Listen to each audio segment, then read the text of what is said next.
નમસ્કાર દર્શક મિત્રો, હું છું રૂપલ લુણીચિયા. સંપૂર્ણ ન્યૂઝમાં આપનું સ્વાગત છે. ડીસાના વાડી રોડ વિસ્તારમાં છેલ્લા ઘણા સમયથી અસામાજિક તત્વોના ત્રાસથી ત્રાહિમામ પોકારી ઉઠેલા સ્થાનિકોની રજૂઆતને પગલે શહેર ઉત્તર પોલીસ સક્રિય બની હતી અને વિવિધ ગુનાઓમાં સંડોવાયેલા 3 શખ્સોની અટકાયત કરીને કાર્યવાહી હાથ ધરી હતી.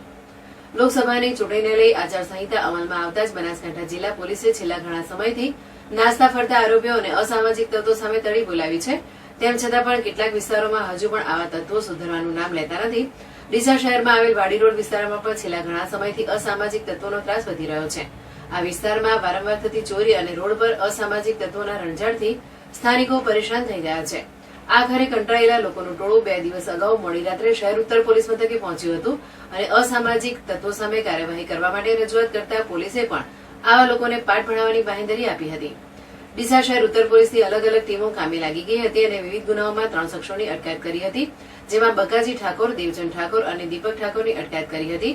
આ ત્રણેય અગાઉ અનેક ગુનાઓમાં સંડોવાયેલા છે અને આ વિસ્તારમાં છેલ્લા ઘણા સમયથી લોકોને હેરાન કરી રહ્યા હતા, જેને પગલે આજે પોલીસે 3 શખ્સોની અટકાયત કરી વધુ કાર્યવાહી હાથ ધરી હતી.